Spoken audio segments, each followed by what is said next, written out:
Alrighty, hello every folks, and good morning. Welcome to a discussion on Tactics Ogre 1 Vision. Specifically, this is for those folks that thought that they couldn't play this mod or just didn't really know what it was bringing to the table.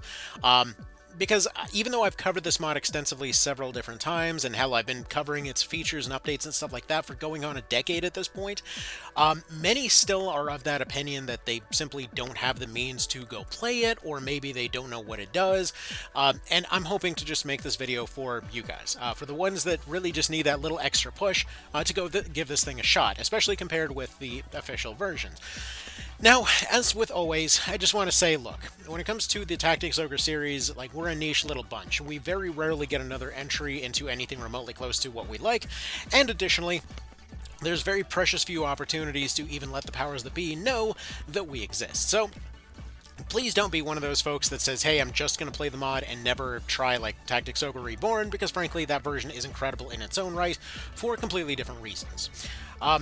To use a little bit of a metaphor here, the first thing that kind of comes to mind here is Legos. Okay, if we take a look at the Tactics Ogre series in general, the original SNES version is kind of like when you were growing up with Mega Bloks. Just seeing the fact that you could make a little monster truck out of those little trolley pieces, put a little face on top of it, and it's like, hey, look, you know, this is super immersive for me as a kid.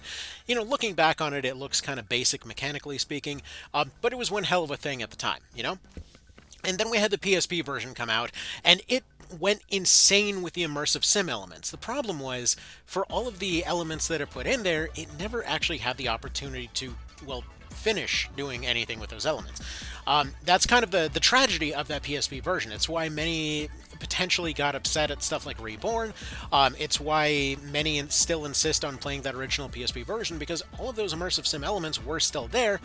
The problem was they oftentimes get misremembered as doing more than they actually did, because they simply didn't have the development time to fully flesh out all of it. And then if we, like, essentially in that particular case, that would be that case of, like, a relative suddenly came, like, let's say your dad came home one day, dumped a garbage bag full of Legos in the middle of your floor and says, hey, look, here you go. Here's your first set of Legos. You're welcome.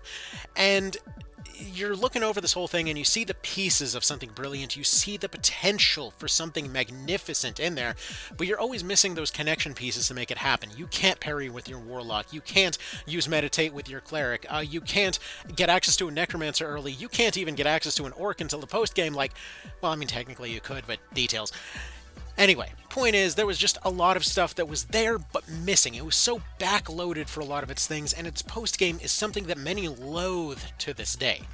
And then we had Reborn come along, and it basically went and smoothed over the experience, and in, frankly, a brilliant way. That there was no way that that original version could have been fully refined to its true potential, well, until One Vision came along.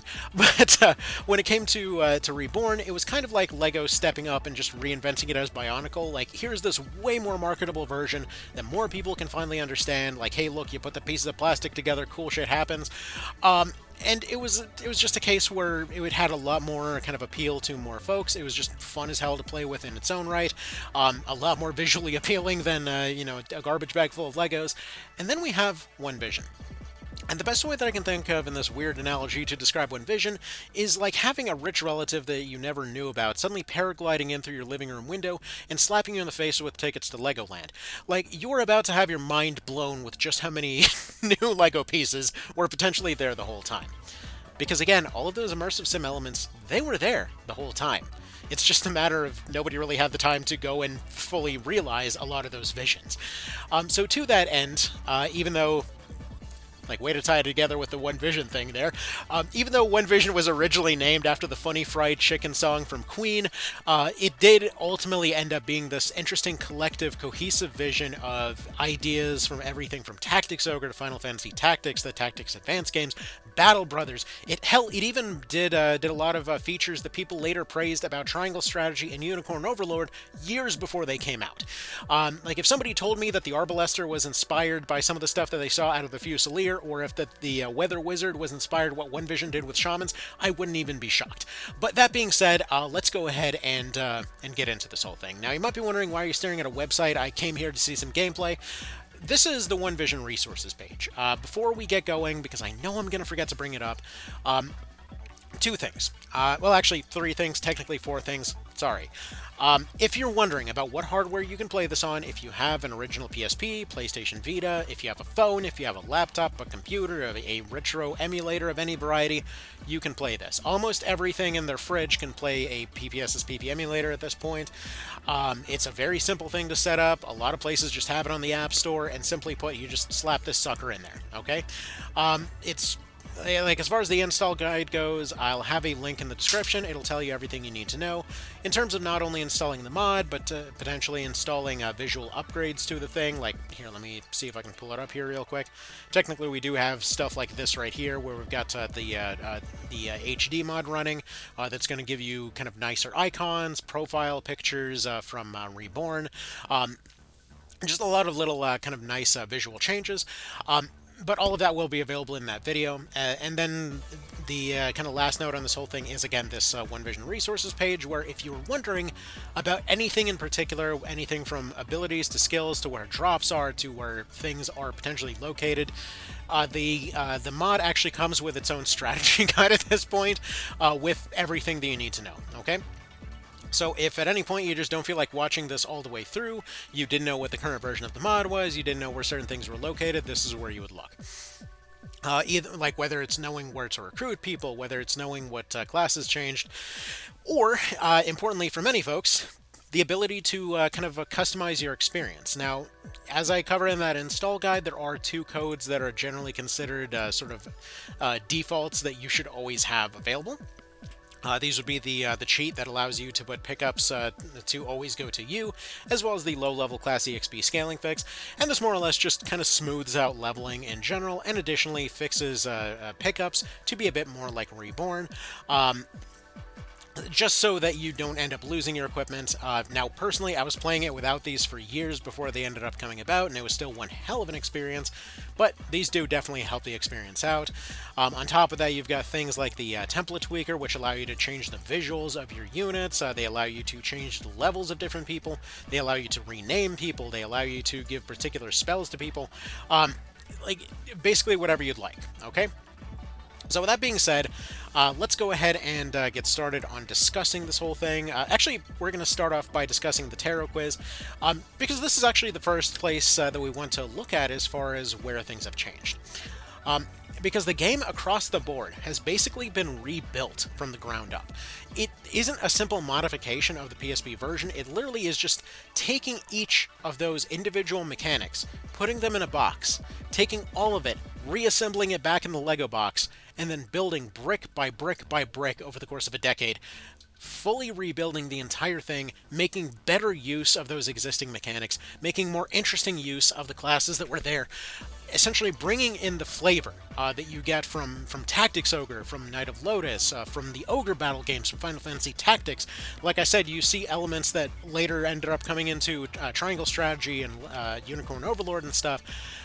There's a lot in there, but the thing to understand is that this starts before the game even starts, because one of those things that Knight of Lotus did was give you consistent answers to your starting questions if you wanted to make a particular build. So in this particular case, if you wanted to, let's say, always have a Warrior Denim, you would just pick all the options to the left. If you wanted him to be more of a roguish type, going for more dexterity, agility, and avoidance, you would go for the middle, and if you wanted more of a Brainiac sort, you would go for the one on the right, giving you more MP and stuff like that. Additionally, for those that played Reborn exclusively, there's actually a lot of functions that got taken out in Reborn that weren't really important in its context, but do matter here. So you'll notice, like, the mage getting additional MP. In this version of the game, there's actually several different things that are going to be scaling off of MP. Additionally, you actually regenerate MP depending on how much your maximum bar is. So, for example, things like Meditate are completely reworked to where, I mean, we'll get to it, but it does scale off your MP bar, just so you're aware. Okay, so with that being said, let's go ahead and put all of this stuff back in the box here, and let's go ahead and discuss this thing a little bit.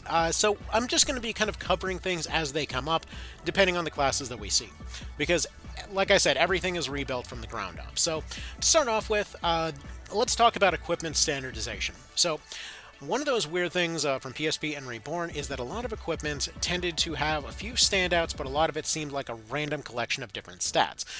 And while there was theoretically stuff that you could do with those stats in certain situations, oftentimes this meant that different pieces of equipment just sort of felt like they were maybe visiting from another category, or didn't really have a niche to fill at all, or just felt completely random. So what we have in One Vision is a standardization of equipment in which stuff will generally fall into certain categories. And within those categories, there will be sort of offshoots that will do different things. So like, let's say at the very beginning, you'll usually get a few tiers of just a basic version of that weapon, the sort of standard day-to-day soldier weapon that everybody's carrying around. So if we look at swords, these are generally going to have a large bonus when it comes to their slashing damage. They're going to have a notable agility bonus for additional accuracy, and are good at knocking a target backwards, inflicting them with a stagger.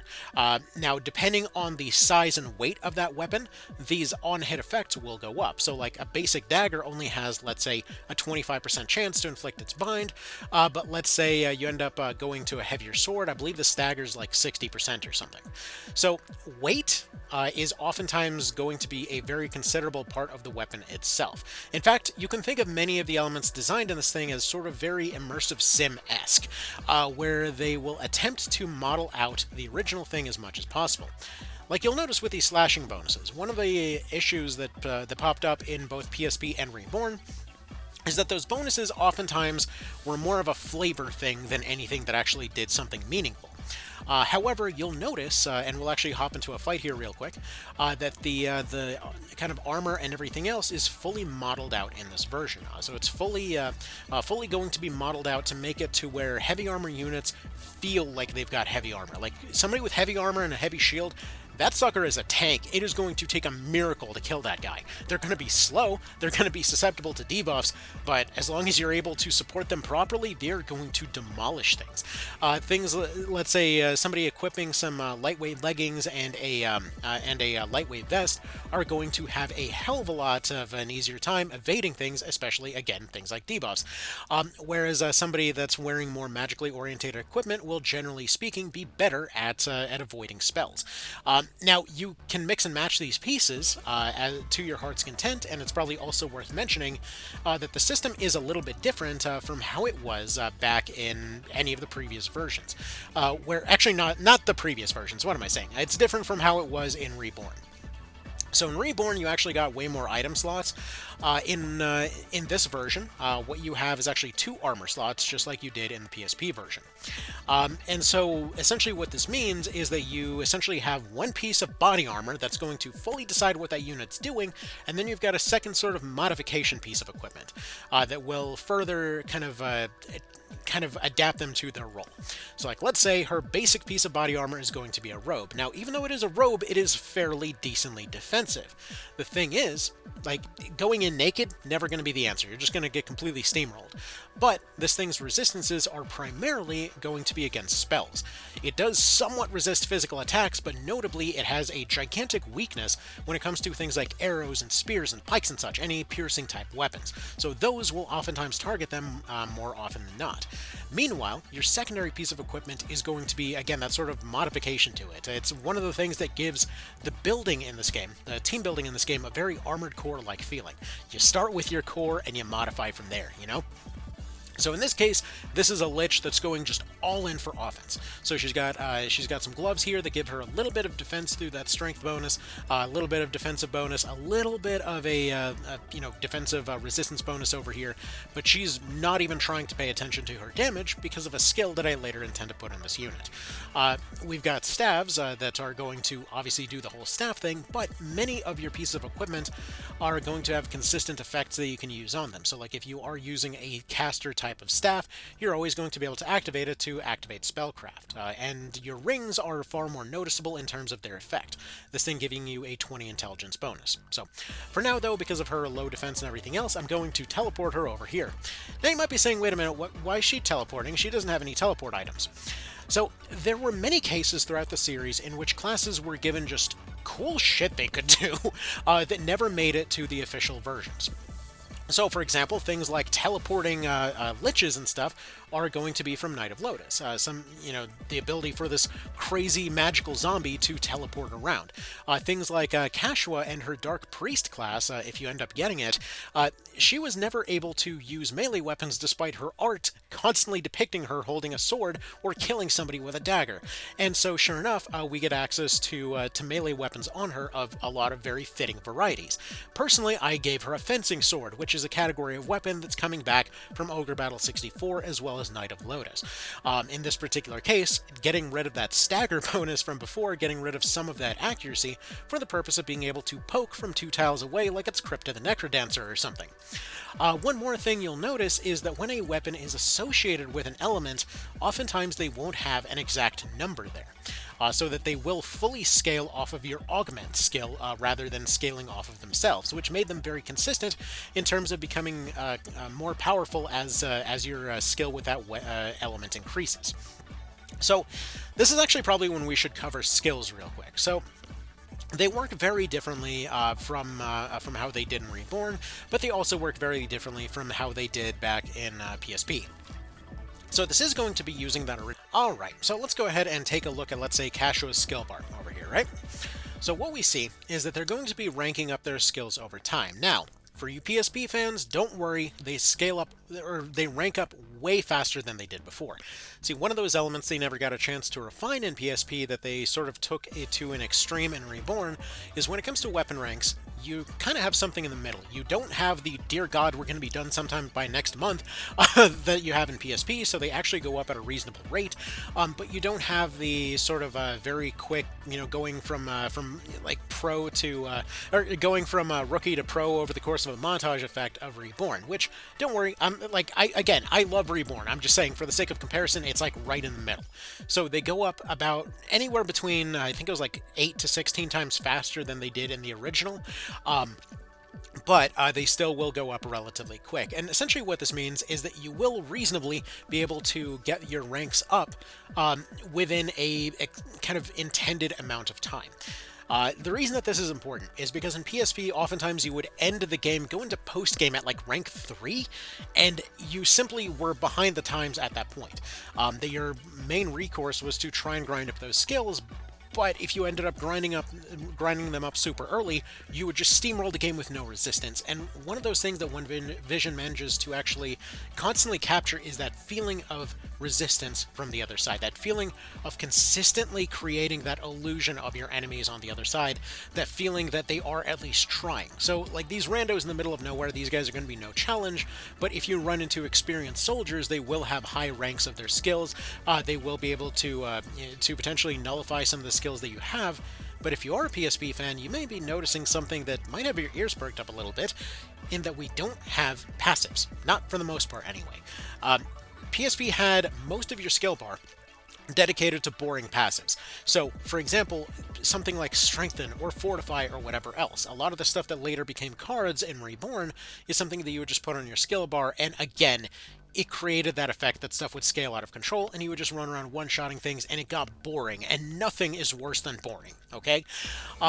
So, essentially what we have here is that these skills will be ranking up over time. They will be having a notable effect on the stuff that you're doing. You'll have access to their skill ranks not only earlier on, but throughout the entire game. As far as pacing is concerned, you have access to your skill ranks as early as Chapter 1, but by the time you get to Chapter 4, you're still learning new stuff. By the time you get to the post-game, you're still, like, the entire second half of the level curve is still up there to still keep expanding, still keep rebuilding into the post-game. So you have kind of this sort of perfect Goldilocks zone of all of the above here. Anyways, so we'll go ahead and put her over there. We'll go ahead and put this guy that I'm training up back here as a bit of an example of what happens with the levels. You'll notice most of the levels of my characters are the same, but then there's that one guy that's way lower over there. What's the deal with that? So the levels are actually based off of the class, not the unit in the PSP version, and this ended up sticking with that same version. Now, good part, bad part about this. You don't have, so many complain about the level cap in Reborn. I mean, frankly, it doesn't matter in that context, but what we do see is that you're going to have a sort of consistent self-created level cap as you go along. One character goes up, suddenly their extra experience goes to everybody else that's lower than them. You can power level a few characters with a limited number of classes if you want to, but frankly, there's so many different classes to play around with, I don't know why you would want to. It's just not as fun as going and playing with everything. So this means that there is technically a sort of soft level cap of sorts, but you can move it if you prefer. The thing is, as I mentioned earlier, your base stats don't actually go up as you level up. The main thing that you're accomplishing is that the world itself kind of scales with you in a sense, and you're also getting access to new equipment. So it might be something that you want, it might not be something that you want. It's kind of situational. It depends. Sometimes you want more levels, sometimes you don't, but you have full control of that as you carry along. Now, as far as build options are concerned, this is something that's going to work entirely different from the other versions. So, equipment, as I mentioned, has a lot of different varieties. Like you saw right there, this is essentially a modification of a crossbow that allows it to fire strictly along magnetic lines. It's basically a magnetic railgun. Now, its power is slightly higher than a regular crossbow, its firing range is much less limited, but because of the extended range of that one particular firing angle, I personally found it particularly useful to put on a ninja who has a sleep bomb ability.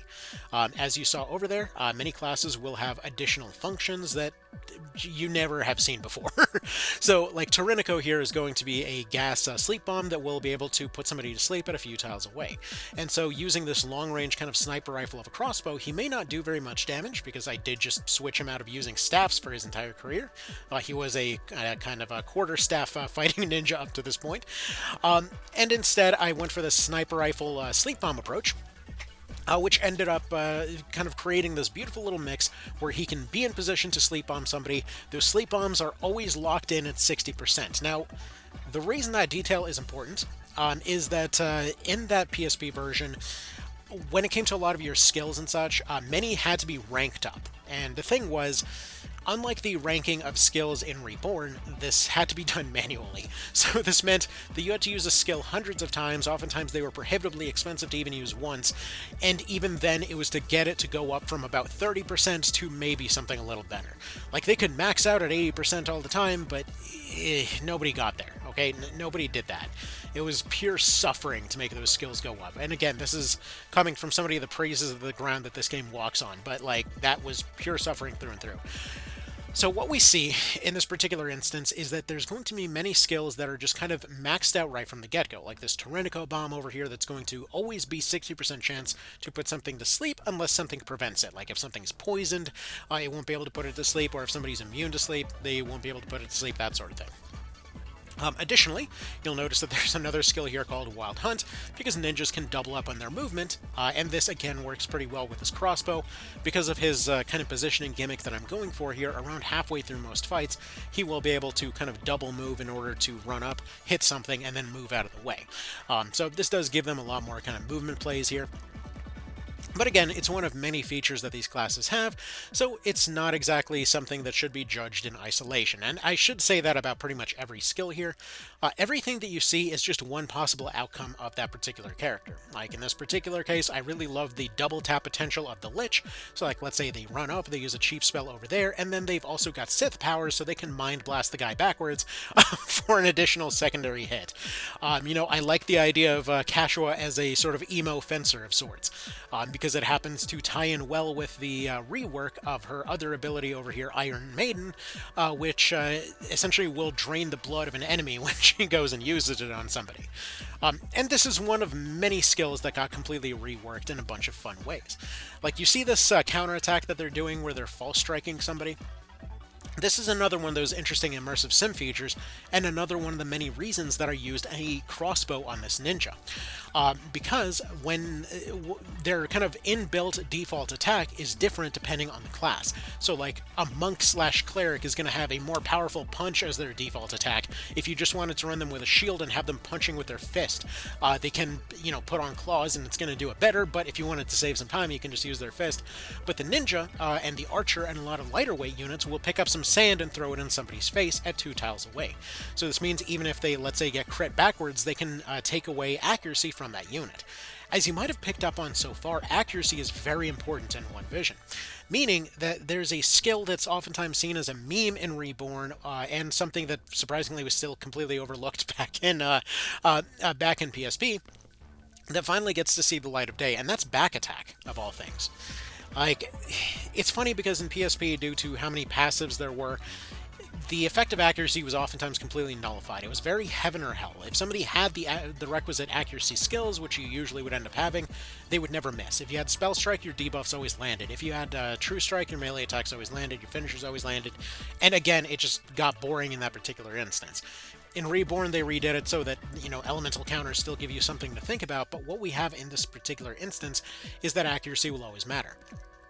However, when it came to this guy in particular, I already had used up my skill list on stuff that I wanted to use. I wanted him to be learning crossbows, so he has that. I wanted him to have Art of War so that he could use the new ninja summons. Actually, a little bit of a side note on ninja summons at this point, whereas before you had all these different elemental things that didn't make too much of a difference, instead it goes down to 2. They've condensed it down to stuff that made more sense.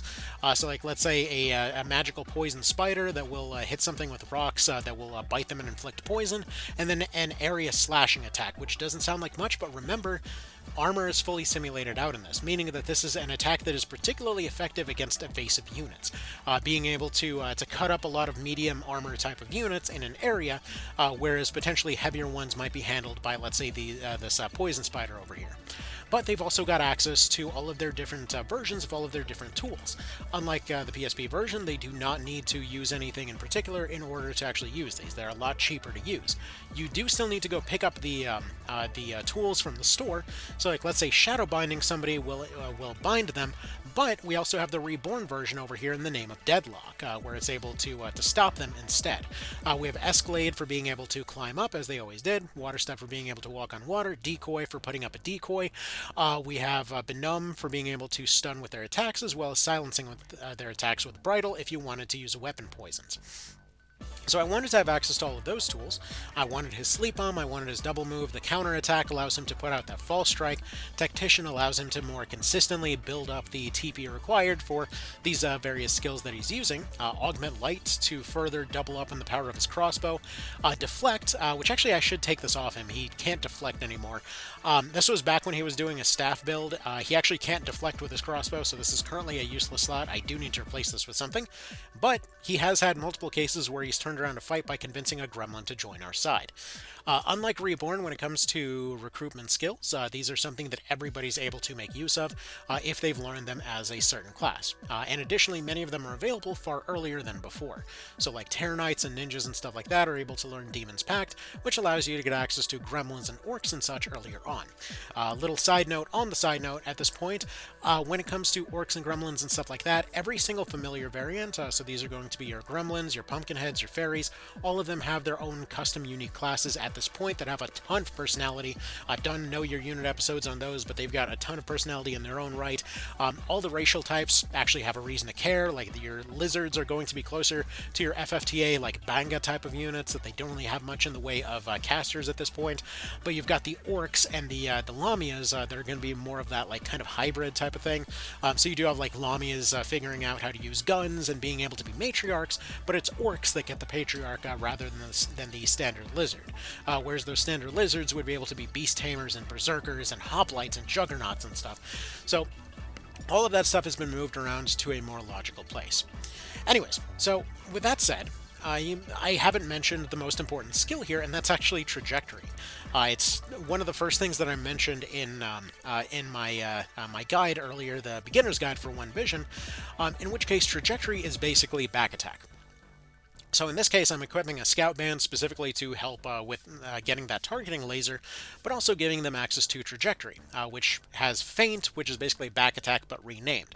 And this allows for a very cheap way to improve your accuracy whenever you're kind of out and about. So this just allows your next attack to count as if it's from the back, and this counts whether it's a melee attack, a magic attack, a finisher. It counts for everything, and it's a very good. So you know how I mentioned earlier that there's a lot of a lot of armor types that will be resistant against certain things, right? And you can mix and match your pieces to try to balance resistances, but let's say you're somebody that wants to specifically dissuade a lot of lighter weight attacks, and you can have that. Or if you wanted to magically enhance your armor into a powered armor suit, you can do that. But like one of the suits of armor that I particularly enjoy here is sort of it's called a Raider vest in this case. It was described as sort of like medium armor as far as the game itself is concerned. But this kind of reminds me of the interesting placement of like chainmail and bone meld in something like Morrowind, being an interesting middle ground where it's essentially heavier than the lightweight armor. It gets rid of its evasion bonuses, but what it does is it actually balances out all of the resistance bonuses across the board, meaning that, for example, when this guy is getting countered by things like longbows and shortbows and crossbows and whatever else, he isn't necessarily facing as much of a penalty as if he were using lightweight armor.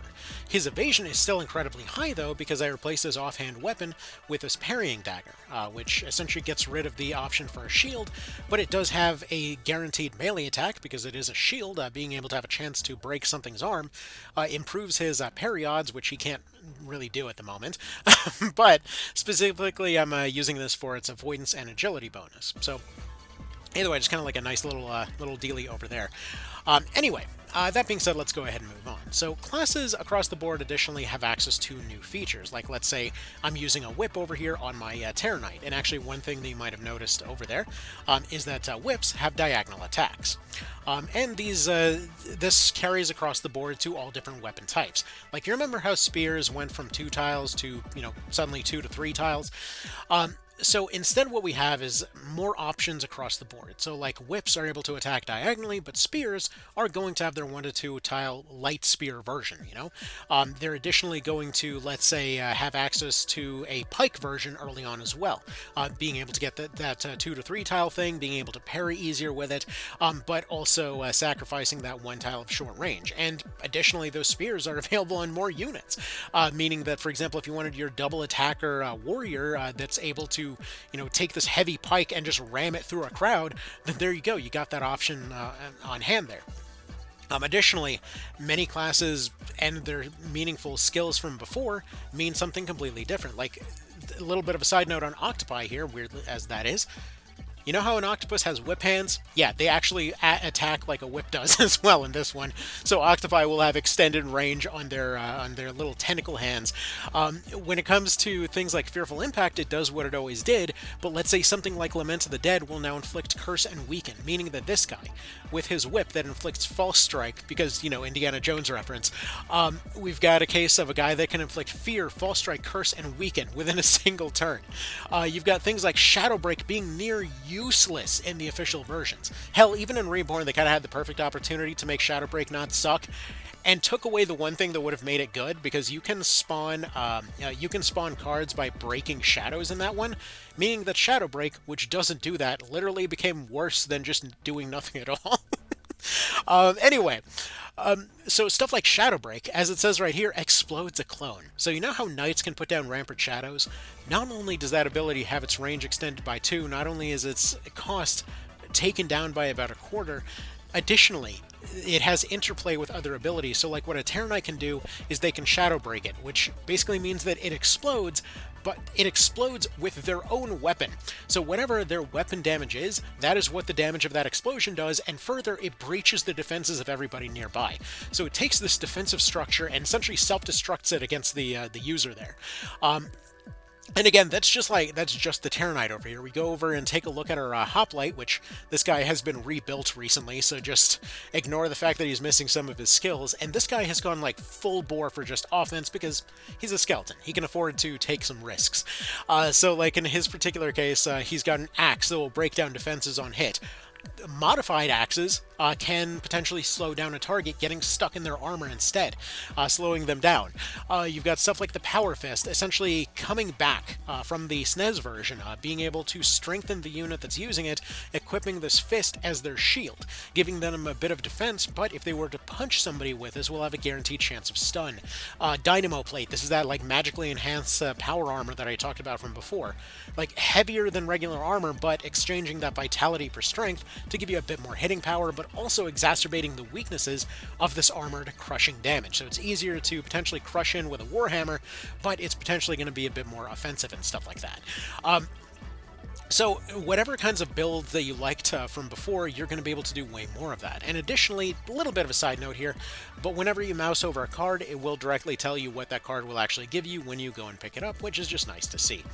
Actually, one more note I want to throw out here in terms of recruitment. So recruit is one of those things that was capped at 40% when it came to Reborn, because the skill has always been a bit overpowered. Now, in this particular instance, you actually not only have Recruit making more sense in general, hot damn, 5%, nice.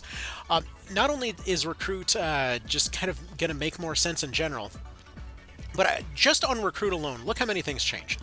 So for one thing, like the PSP version, you're allowed to tie in racial skills. Now, racial skills, unlike that PSP version, are actually going to be prohibiting whatever the unit itself is. So like Miles over here is a hoplite, meaning that he cannot be anything that hoplite can be. So he can't be a lizard, he can't be, I believe, like he can't be a lizard type, and he cannot be a skeleton type. He cannot equip those racial skills, but he can learn anatomy.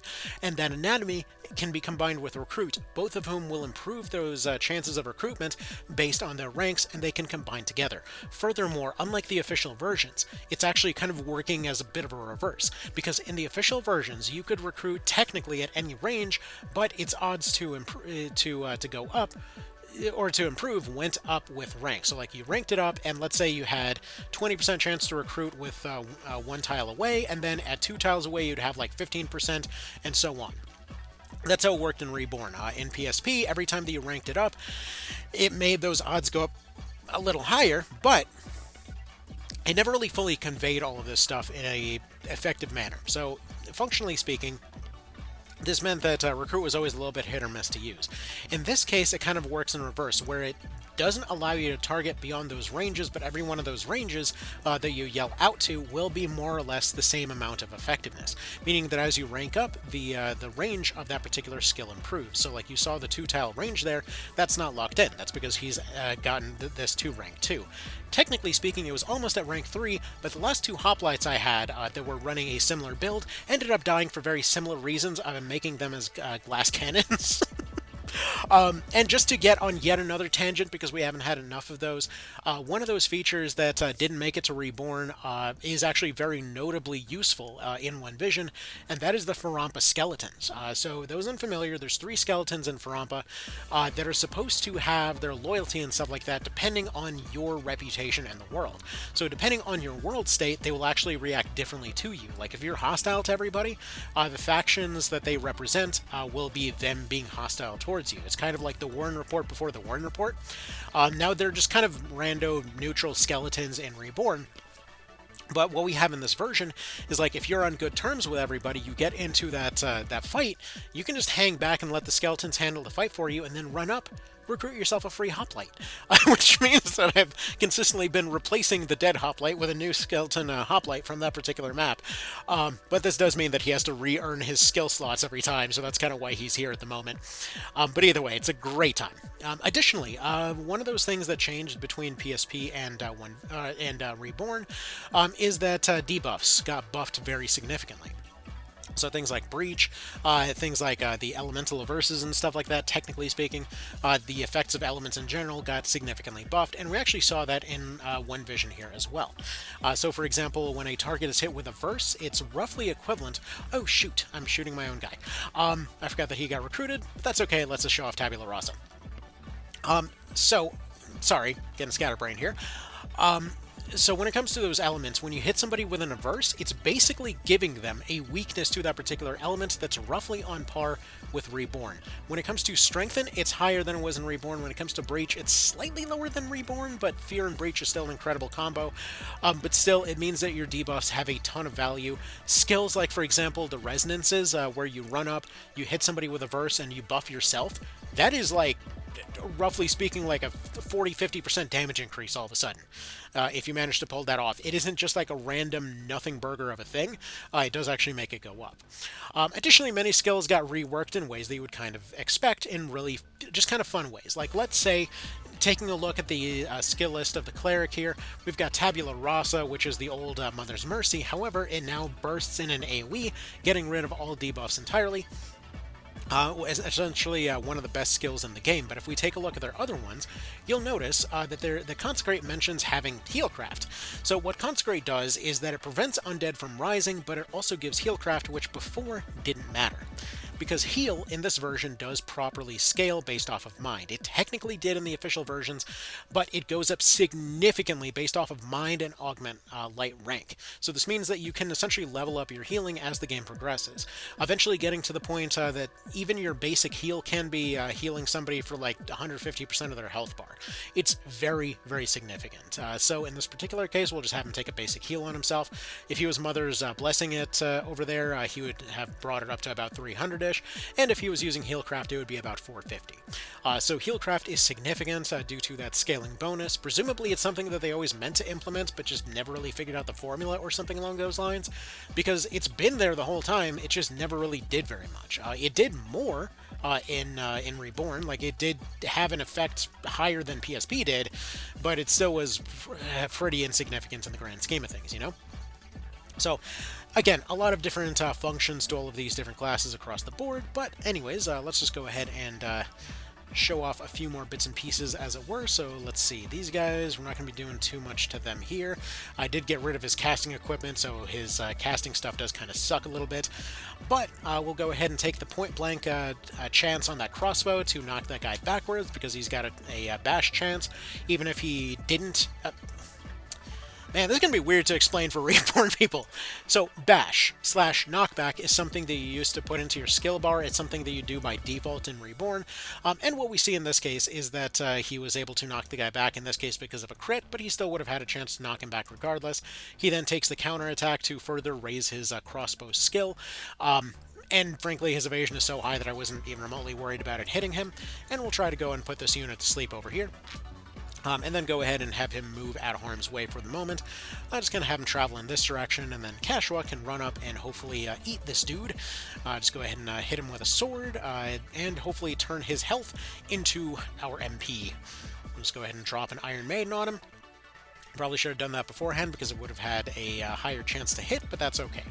So she's going to go ahead and turn him into MP at this point, and we'll go ahead and step forward this way, teleport on this way, use our high MP regeneration to go ahead and hit her with an Impale. There are no crit chances on spells in this version, so this means that you can be absolutely certain you won't knock them out of your range, but we'll go ahead and double tap that unit over there. We'll take our Fearful Impact to try and finish her off. We will go for another Lament of the Dead later for that whole Curse and Weaken thing, but this should be just enough to go finish her off.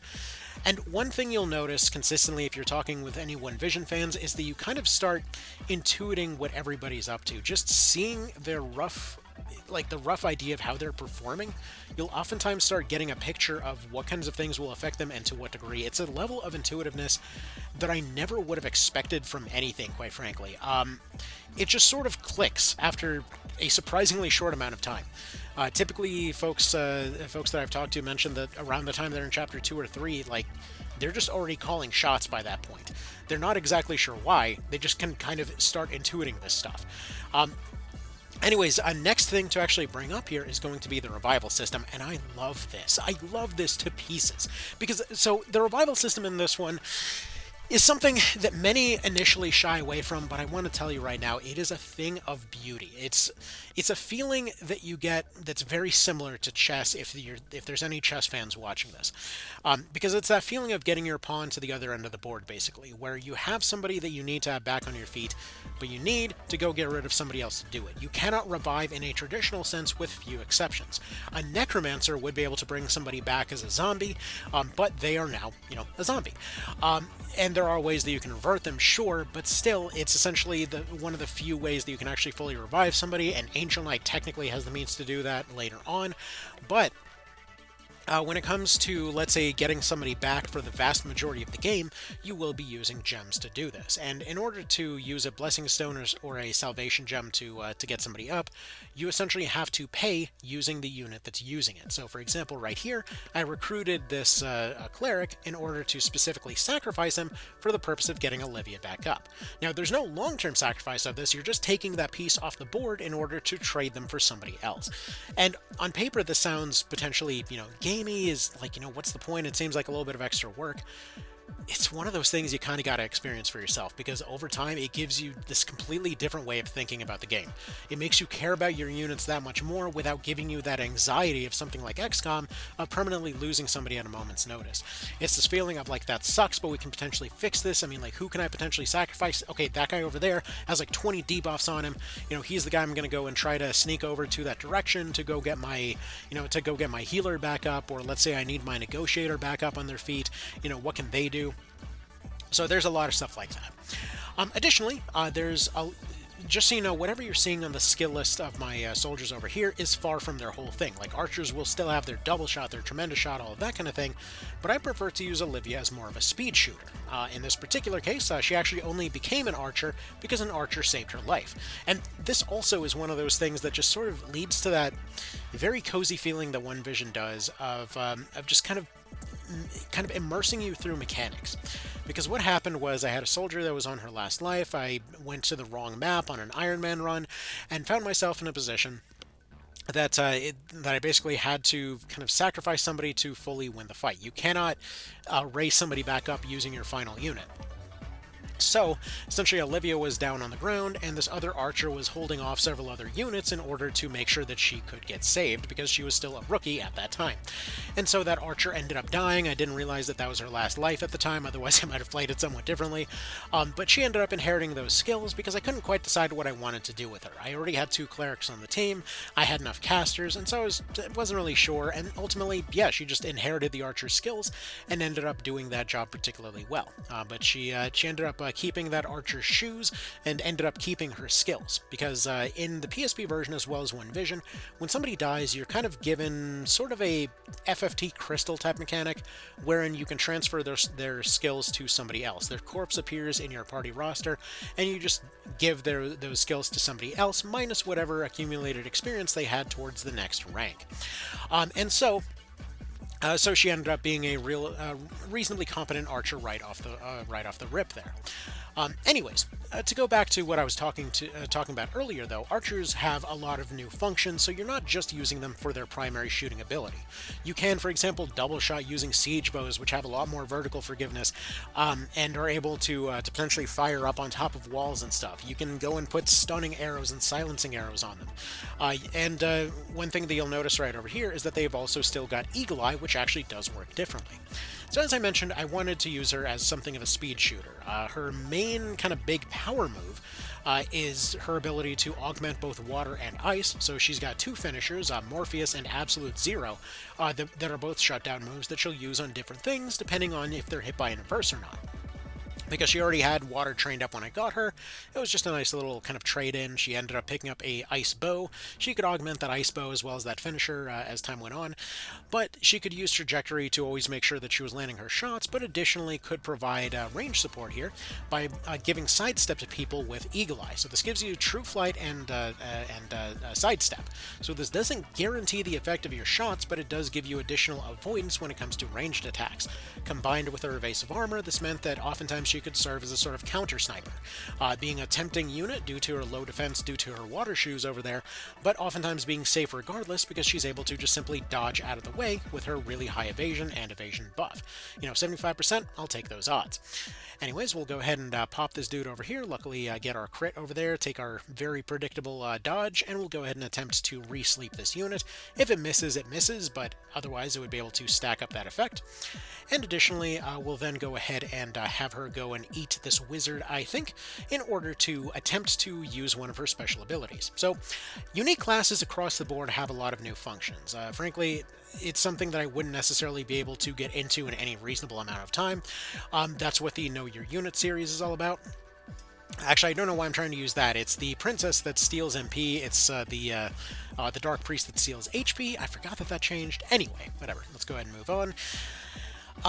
So I'll just go ahead and recruit this guy over here because our odds should be really high. And as I mentioned earlier, your recruit skills, your anatomy skills, stuff like that, they all can stack together, which can give you incredibly high odds to actually recruit things, which means that you can use these recruits to get your people back. You can go ahead and use these potentially use them as a sacrifice, can use them as a way to level up your units faster because you have more stuff earning experience. You could potentially use them for the purpose of a meat shield. You could potentially use them, again, as a sacrificial pawn or to hold new territory. Recruit skills in general have so much more utility than they do in the other official versions, and that's something I always appreciate. Additionally, maybe there's classes that you don't necessarily use that often, and you just wanted to, let's say, let them get some experience anyway, so you've got that option available to you as well. Now, when I'm talking about special moves for characters, we won't be able to probably see it here immediately, but things like from SNES, where you've got map-wide attacks and whatnot, did actually make a comeback. There's multiple classes that are able to use them in different ways. Down there, the standard shaman is one of them. So one of those things that I mentioned is very similar to triangle strategy, is a shaman that can control the weather, that can cause lightning, that can cause clearer skies and stuff like that. And so the standard shaman is able to do that, but there's actually two variants of these sort of elemental master classes that are available to the Ferenicisters. The shaman as well as the geomancer, which works exactly like it did in Final Fantasy Tactics, but additionally has more availability as far as its weapons, and additional new flavor features like being able to crack open the earth with a ley line in order to be able to break obstacles in your way, as well as rupture targets in front of you. You've got things like Gorge and Lock available from the Golem because they're covering themselves in stones. You've got things like what the hell's the other move called? I'm forgetting. Oh yeah, Trailblazer, which allows them to set their feet on fire and walk on lava. And like, that's just so cool to me. The fact that they can incorporate all these cool flavor elements into everything. You've got, let's say, other cases where, like, the steel tables, instead of being taken out like they were for Reborn, he actually went through thousands of steel tables in order to fully kind of flesh that stuff out. To fully make it so that you actually care about, let's say, maxing out your steel skill because you find all kinds of cool stuff in people's pockets. Not only do you find useful tools, like all items across the board were reworked, but you also will always have access to people's class marks. So, like, let's say, sometimes you'll find basic supplies, and you'll notice they say like 50 plus, 100 plus, 150 plus, because your healing supplies as well as your MP leaves will scale off of your MP bar. You've got things that work like the old meat items where they'll give you TP when you go and use them. You've got full heals of all varieties. Unlike the PSP version, these different healing tools are available right off the get-go there, so you don't have to equip Field Alchemy in order to use basic first aid abilities, but the Field Alchemy skills are still there, giving some more kind of advanced tools to certain classes, like, let's say, your rogue or your basic soldier or somebody like that. But then you have other more intelligent classes like your shamans, or not your shamans, but your warlocks, who, let's say, get full access to all items. Suddenly they're able to use the best healing items. They're able to use things like grenades. They're able to use things like orbs. And the interesting thing about this is you actually have reworks to the old shot grenades. So for those unfamiliar, they actually didn't work properly back in PSP. They were supposed to check their elemental skills, their throne skills, things like that, but that tie was never established. They never really got to that point. And so we ended up getting shot grenades that work off of weapon skill in Reborn, but what we got was multiple different versions of different types of grenades over here in One Vision. So we not only kept the throwing category, which essentially got merged in with blowgun guns as sidearms. So thrown weapons not only got a finisher, but they also are their own category. They don't take ammo anymore. They're not super expensive to use and upgrade anymore. They've got tons of different varieties, from like javelins that can get stuck in somebody's foot to slashing weapons that can slow somebody down, like chakrams and stuff like that. You've got throwing axes that'll break down defenses. But you've also got things like flashbangs, tear gas, and mustard bombs, where it'll be a guaranteed hit plus poison, or guaranteed, silence, or guaranteed stun. On top of that, you've even got further specialized classes like Lindel, who has the Commando, who's able to launch those things farther and hit with an AoE, where his essentially abilities to use those flashbangs and poisons and tear gases are just even better than the kind of standard versions. But when I'm talking about those item specializations, certain classes just have new abilities built into them. Like, you can put a Lobber on almost anyone to have them throw items at the exchange of one of their hand slots, but somebody like the Spellblade or the Warlock are item specialists. They can throw them innately. Their ranged attack by default is to throw an item to somebody else. Additionally, on top of this, somebody like a Warlock can distill their own items. In fact, as a brief side note on classes, every mage type is essentially leaning into the stuff that made them special to begin with, the best versions of all of them. Like, let's say your basic wizard, the extend skill in Reborn ended up being given to everybody, right? And they became the speedcaster at that point. What One Vision does is that it keeps extend as exclusive to the wizard, but instead of going and giving that extend skill to everybody, they still kept their speed casting thing, but they also added new context to that extend skill. You know how summons are potentially a really powerful skill if you can narrow it down to a small hit area? Summon 1 and 2s got merged into one particular spell for One Vision.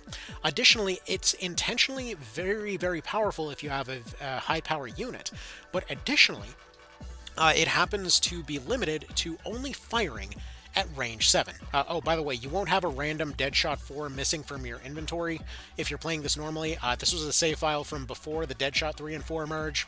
Just ignore this. Anyway, so, like, let's say as far as summons, you'll notice the range, it's not like 5 to 7, it's just 7 with an area of 7. This means that it's a 7 by 7 grid that it's going to hit with a massive magical airstrike, more or less. It's very expensive, very powerful in the right hands. However, if somebody is resistant to magic, it potentially might bounce off. The individual hits are not necessarily that powerful. If somebody's weak to them, like, let's say, somebody like a Griffin, they would just get shredded by this thing hitting them. It still has incredible one-shot kill potential right out of the gate. You don't even need to pick up any cards or anything. It's incredibly powerful right off the rip. But due to that specific 7-tile range, this means that it's very awkward to only get 1 tile in there. So, essentially what we have here is those basic casters unwittingly became the sort of summon specialist, having 4 times the targeting tile of anybody else due to extend, which is just, it feels surprisingly cool to have this basic wizard come back in that cool way. Then you've got warlocks, who are your item specialists this time around, that they can distill their own items. They can make TP boosts, MP boosts, health boosts, full heals, like as far as getting rid of all debuffs at once, for themselves and others. They can just do that as an action skill. Their spells are limited to stuff that'll hit with overheads, but their draconic abilities will essentially be something that's available far sooner and do more stuff. Like, I haven't even gotten into the way that spells are reworked. So, like, let's say the basic elemental skills have a lot of cool things, like being able to give somebody the ability to fly, or break their legs by causing a tornado to appear above them, or trapping them in the mud, which technically existed in the PSP version, but in this case it feels like the real thing, where lead and slow and a recovery time delay feels like somebody got stuck in the mud. Just hobble, who cares? When it comes to corrosion, it's going to get rid of some TP and inflict poison. Something like Purify was previously basically a meme move back in the official versions. And back in the SNES version, it was just weirdly overpowered. And what we have, again, is something in the middle. It cures poison every single time instead of like the 10% or whatever it used to have. And additionally, will heal based off of your Augment Water skill, making it a functionally useful heal. You've got Fire, giving somebody the ability to guarantee their crits, or going and shackling things, or inflicting Weaken and Breach on the same thing, or Light, doing additional damage versus dark targets this time around. Or when we get to Draconics, you not only have access to of these earlier on, but they have their own purpose. So like those basic spells are what I like to call soft magic, wherein, let's say, if they're hitting a target that's resistant to them or has high armor or something like that, oftentimes they will be able to bounce it off unless the target is fully dedicated. So what I mean by this is, like, you noticed earlier how those casters were hitting particularly hard. That's basically because they're almost functioning off of Reborn logic, where their intelligence and mind are high enough that they can pierce through defenses using those basic spells. But for everybody else that maybe went for a bit more defensive build or whatever else, or maybe was kind of like a halfway caster, like let's say somebody like a Valkyrie or somebody like a Dragoon who got their magic abilities back from Knight of Lotus in the SNES version, they would have a harder time punching through those defenses, so they're usually only attacking lighter weight targets or somebody that is particularly vulnerable to magic type stuff. The Draconics get to step in at this point and say, hey, I'm the dedicated, like, anti-armor magic. So they'll use the weapon of the target of the unit and essentially use that as sort of the spell penetration method. So like, let's say stuff like Vortex and Aura and Demon are going to be kind of anti-armor spells, punching past defenses. You've got things like Agony making its way back from the SNES version, kind of reimagining the idea, but like being able to take the damage that you suffered. The closer you are to the middle of your health bar, the more damage this will do. So this means that it might get to the point of one-shotting a thing if your health bar is high enough. Stuff like Soul Harvest, stealing something's skill abilities in order to recover both HP and MP. Things like Renewal, things like giving Nullify to somebody. All of these different Draconic abilities no longer take reagents like they did in PSP, and unlike both PSP and Reborn, they're not something limited to the post-game. You can get access to these from basic shops, and especially Deneb's shop will carry a lot of these. You know, teleporting people around, springboarding them around, stuff like Warcraft, Ballistics, and Acrobatics are available to many basic classes as buffs that they can just sort of carry around. And if you're wondering, by the way, that horned unit down there at the bottom, that's actually not a Berserker, that is the Dragonborn. That's kind of a whole other thing here. Hold on.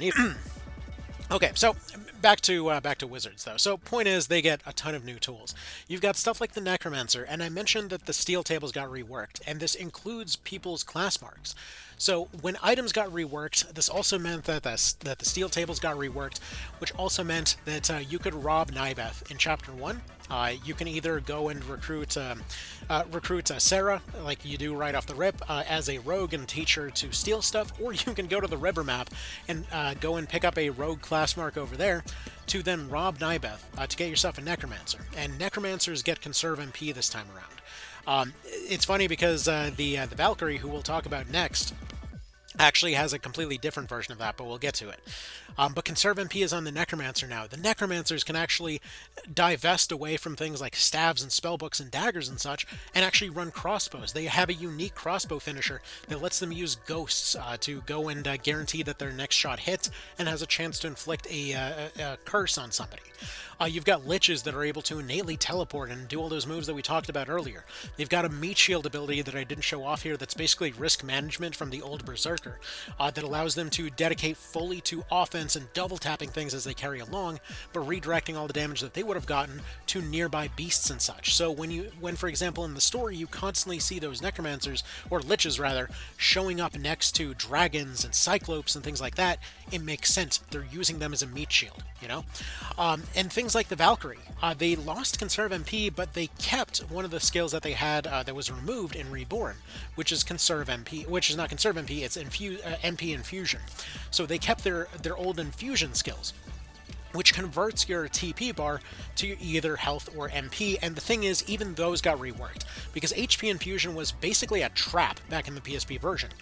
Your health would oftentimes vastly exceed what that bar originally did, and additionally, Conserve MP was always better than HP Infusion. So instead, what we have here is that both of them actually have an additional bonus based off of how much health you have, so they scale with how much health you have, meaning that they're actually worthwhile to use, and they also don't have as high of a recovery time as they used to have. So it actually means that a Spellblade is extremely defensive and extremely utilitarian. You know, they can throw items, they can still equip swords and spears and stuff like that. They can be fairly defensive. They get a lot of interesting utility spells, like that flight ability that I mentioned earlier, or like, let's say, the earth ability to cause somebody to be encased into stone and reflect damage. You've got other cases like the cleric, which got reworked in ways that we talked about before, but additionally they have more armor options. They can defensively equip a claw to fight off things very well. Oftentimes, going and cornering a cleric is how you win a lot of the harder fights in this game. Um, you've got reworks to witches and shamans get one of those map-wide abilities that I was talking about earlier. So shamans are able to use a move that will hit most tiles in the map, calling down lightning and making the weather worse, or clearing up the sky and making people blind, I think is the effect at this point. Doing all of that kind of thing. You've got the Dark Priest, which is going to be able to use an ability called Grim Dawn, which is actually one of the moves that the final boss used to have, wherein they can hit the entire map and cause fear. So there's a bunch of this cool stuff that was brought back from before in really cool ways. As far as your other casters are concerned, let's see, who the hell am I forgetting? You've got like Vartans that are able to use burst spells now and debuffs. You've got Dragoons getting their old abilities back. So like I personally really like what I did with this Dragoon over here, where oftentimes he would get countered by beasts that he was trying to target. So I gave him a bunch of pieces of equipment that boosted his mind, boosted his debuff odds, and the debuff odds on monsters are already fairly low. So this meant that if we go over to his spells and the ice tree, there was Frostbite, which resets all TP in an area. Now, he's going to have a hard time hitting anything lightweight with this, but versus the beast that he's trying to fight, he runs up, he uses this spell, he disables their skills, and then he can go in with his Slayer skills to, let's say, use his kind of a side-graded Final Fantasy Tactics crossbow over here with its mind bonus and poison effect to guarantee that poison at long range, along with its beast bonus against... or I guess originally I thought this was a beast bonus, but now it's a lizard bonus in this case. Finish it off with the Lombardia over here. But additionally, due to the Lombardia having a fear ward on there, he doesn't have to worry about getting hit with fear, which again gets me to yet another tangent on wards. So instead of resistances, what we have are wards. So the ward skills are kind of like the buddy skills from XCOM 2, wherein it makes you fully immune to that particular debuff, whatever it happens to be. But additionally, it's going to give you the ability to remove that debuff from somebody else at a very cheap cost. Typically 5 or anywhere from 5 to 20 MP there, or TP rather. And so all of these have also been merged together to make more sense. So instead of like Spendthrift and Paranoia having their own thing, I mean, honestly, Full Ward is still kind of pointless, but like Charm and Bewitch got merged into one thing. Poison was already merged together. Stop Ward will get rid of Bind, Shackle, and Stop instead of worrying about them individually and stuff like that. You've got Curse Ward getting rid of both Wither and Curse. So there's a lot of stuff that was merged together in that way. And again, every class, I could go on about this for hours, has been reworked in a cool way, whether it's Swordmasters getting access to all swords, being able to use, let's say, something like a combination of a flight ability as well as their let's say their ability to use Steel Stance at this point, to create a... Sorry, random cough. So, like, let's say in this particular case, they not only give themselves access to new finishers, which, hell, I never even mentioned all the finisher side effects, like whether it's putting something to sleep or inflicting poison or stopping them or whatever else, all finisher effects not only have an element assigned to them, but are also guaranteed. So you will always inflict that finisher effect. But like, let's say in his particular case, I wanted him to be able to move a little bit farther so that on turn 1 he could use a sword to open something up and use a double attack with a second sleeping dagger over here in the form of this fan to then hopefully put something to sleep, hopefully opening them up with a stagger plus sleep, and then hopefully build up enough TP off of that attack to then trigger Steel Stance so that he's able to increase his defense to make up for the fact that his armor basically doesn't exist. We already talked about all the new features the ninja got. We never even talked about golems being able to swap out their cores. You only have one golem type in One Vision, but instead you swap out their cores for all of these different versions, which will give you different effects based on what you need. Like the hardcore golem will will get rid of regular physical damage. The power core golem is an absolute menace with its physical attacks. The void core will be able to deflect away spells. The anima core will be very accurate. and you can only pick one of those at once. You got Cyclopes, which are able to wear a nice little hat, and that's hilarious. But they're actually a competent frontline fighter as well as a debuff user in their own right. They don't just rely on Howl; they're able to do a hell of a lot. The birds, man, the birds lost the ability to throw a stone, but their recovery time is so freakishly low that they can become an absolute menace. Like the cockatrice is just like, if you have ever seen a chicken tearing something apart, my god, they actually recreated that beautiful sight in a strategy game. Because I've seen this guy essentially be able to take 2 turns immediately back to back, just based off how low his recovery time is, to petrify one guy, poison another one, and then go back for thirds and go peck somebody in the face. It's just a thing of beauty. And granted, part of that was because of the fact that you get access to weight-reducing equipment way earlier than before. With it, instead of the only weight-reducing equipment being the Fire Crest, you have stuff like the Void Ring. And if you're thinking, wait, what about my Snapdragon options? I can be so broken with that. No, so the default Snapdragon weapons, and I should probably mention every single drop is in a completely new location, every single weapon is in a completely new space and whatever else, which will then get us to the Gremlin. They all do new stuff. But additionally, all of these will have completely different options. So, like the default cursed weapon-looking weapons are going to have the spirits of all of the totem kind of bosses from the Final Fantasy Tactics Advance games, essentially hitting a unit for a percentage of their health on top of your regular hit. Meaning, the more health and defense something has, the more you actually do with them. They're interesting reversey weapons, on top of giving you a free high power ability, oftentimes being similar to Dragon's explosions. I forgot to even mention, dragons got the ability to fly, octopi got the ability to control areas, to have like zone areas of control.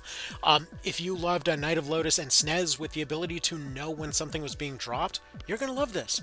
Because when you run into a unique drop on a unit, they will always carry it, they will always equip it, and they will use it against you. It doesn't matter if they're too low of a level to actually make use of the thing. You will see it used, you will know who has it. You will see that they will have steadfast almost all of the time to make sure you don't accidentally knock them off a cliff. They will be present, they will be available. Oftentimes, because of this higher higher importance of this weapon, they'll oftentimes have stats higher than the other units around them, meaning they'll oftentimes be the last thing standing, just ensuring the safety of your drops. And again, it's just cool to have like little mini bosses everywhere throughout Palace of the Dead. Like, this is the most fun version of Palace of the Dead if you're interested in the strategy elements. It doesn't have quite the like smooth flow of Reborn, but as far as like sheer strategic brilliance, there's never been one time that I've had a more zen experience going through Palace of the Dead, because there's mini bosses everywhere. Every time that you find, like, you know, the Goddess Bound over here, which is a sword that you can upgrade a few times depending on the different areas you've traveled, to somebody just coming in with the procs. Every Wind God weapon is on a boss. So you're not looking for random drops, you're essentially going on a boss rush to go collect your stuff to go get the Fire Crest. Hell, speaking of the Goddess Bound, you might have noticed that I have an Angel Knight over here. Now, I did modify some stuff on the save file so that I could do like Know Your Unit episodes and test around different classes and give reports on them and stuff like that. And this Angel Knight, though, was legit. Because one of those things that was in SNES, one of those interesting drops that was actually changed, was because in SNES, when you went and fought a certain regent in Chapter 4, if you killed all of his soldiers, he would summon in Angel Knights to go and defend him, giving him that whole like heaven and hell vibe that he's a holy man using whatever thing is, you know, on hand to get some power for himself. And so, as a bit of a reference to that, he'll actually drop an Ensanguined Rood when you go and fight him. I think you can actually potentially even steal an extra one from him. But the thing is, just like with everything in One Vision, this has been fully thought out. Not only does this give you access to the class, but if you wanted to unlock the final version of that sword that I talked about earlier, that's sort of a little mini quest in and of itself. Like, I think, here, was it over here somewhere? So I'm unfamiliar with the original source material on this particular sword. Apparently it's from Path of Exile. I haven't really had a chance to fully look into that. But you have 3 different versions of the sword. The Goddess Bound is probably my favorite. It's the one that you start with, the one that comes from a little mini-boss there. And it gives you the ability to fly, it makes you immune to leaden, and additionally it can attack from 2 tiles away and break the legs of the target, which is pretty darn cool. Then you can upgrade it with a book you find in Palace of the Dead, with a bunch of materials you find in Palace of the Dead, like a Book of the Dead and Orichalcum, and a Rude Upright, into the Goddess Scorned. And that weapon is functionally speaking like the Berserk emblem from Knight of Lotus, taking away your intelligence almost entirely, but giving you a ginormous chance to crit. I think it's like 50 luck bonus off of the sword. So this means that not only are you critting all the time, you're parrying all the dang time. Once you complete Palace of the Dead, though, and if you've beaten Morn, you then go and get the Goddess Unleashed. So that's the Goddess Bound, the Goddess Scorned, and then the Goddess Unleashed over here. And if you fought Morn and you got that Ensanguined Rude, you can actually use it to upgrade this weapon instead. So you basically have a sort of angel weapon and whatever else with a unique effect on it. So I think like the Goddess Scorned has some kind of fire buff on it, and then the Goddess Unleashed has a unique debuff where it gives you haste and fear to everything around you. It's something called Her Blessing, if I recall correctly. It's on the One Vision resource, but you can look it up.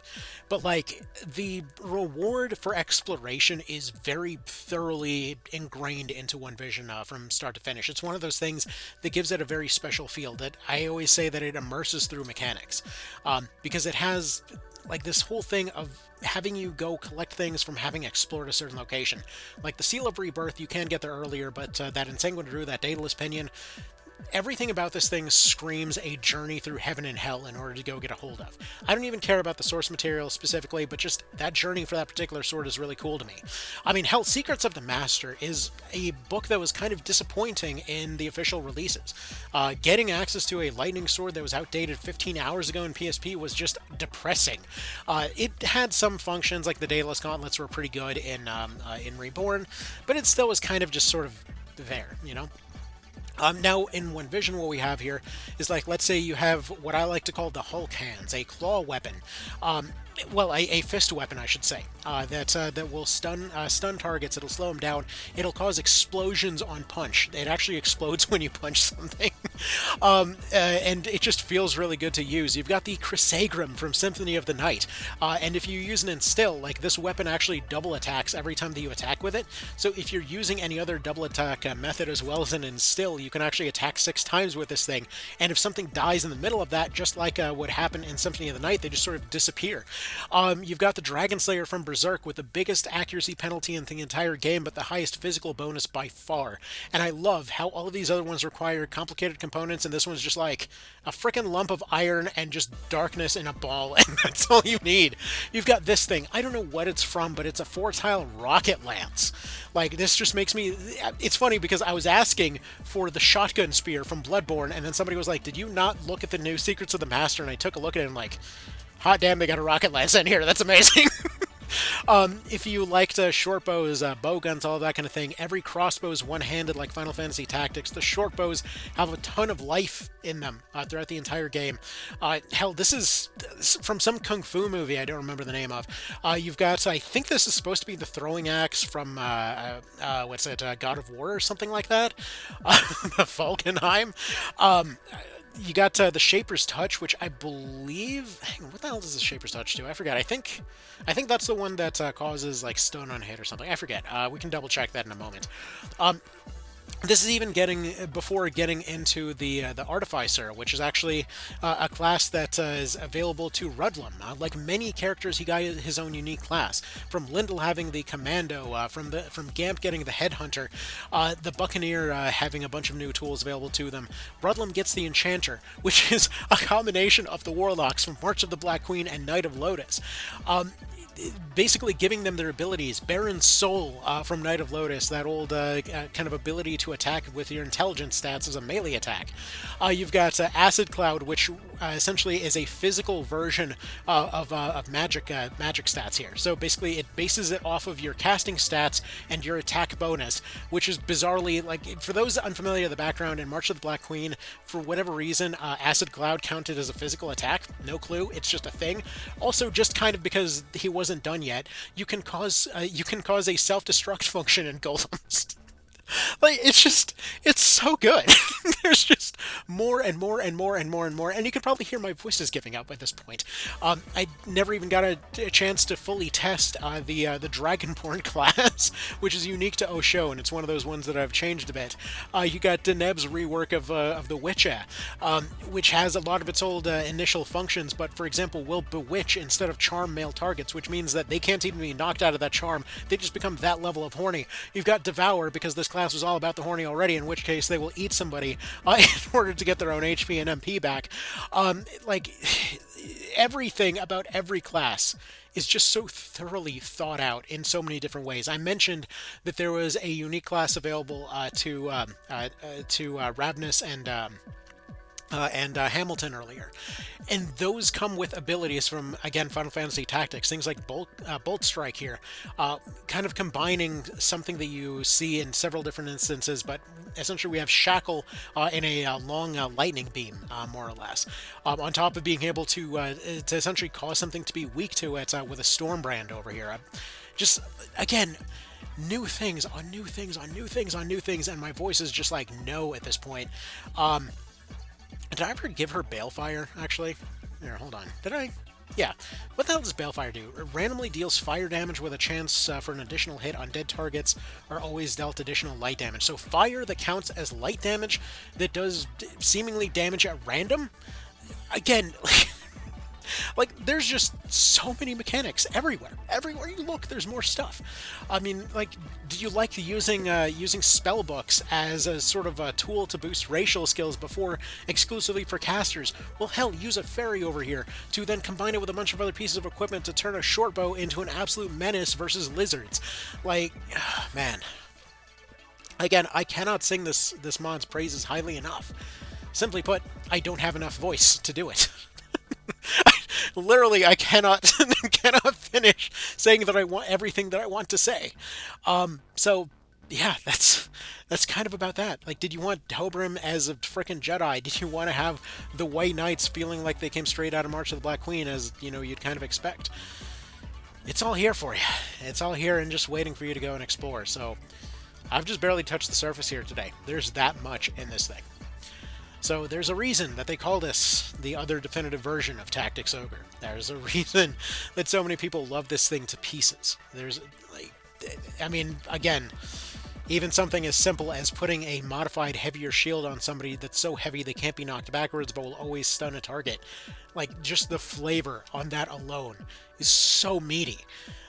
like this guy uses his shield as an anchor while he goes and grapples up on walls and throws down throwing spears. Like, just, this is XCOM 2 shit, and I love it.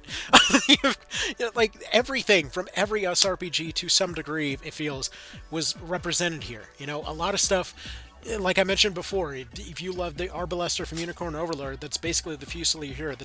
The team building cohesion behind all these different units. I didn't even get into, like, spells inflicting the opposite element in order to go set up for somebody else. Like, you notice the lightning element on my hoplite earlier. I never showed you my version of Canopus over here that exclusively uses water, because he runs up, he splashes stuff with water in order to open up for a, like, 30 to 40% bonus for that skeleton with his finishers. Like, the team cohesion between all of your people, it's a thing of beauty, man. It's just, it's beautiful. Anyway, so that's about that. Y'all have yourselves a good one. And please, please, try this mod out. You owe it to yourself. Like, if you love strategy RPGs at all, you want to see the potential of an immersive sim SRPG. Like, you want to see what would happen if somebody took the budget of a Tactics Ogre and you decided to combine in the ambition of something like a Rad Codex. You'll wind up with something like One Vision. Anyway, I gotta get going. Y'all have yourselves a good one. And remember to always expect more from your SRPGs, because they can be this good. Alright, anyway, take care, guys.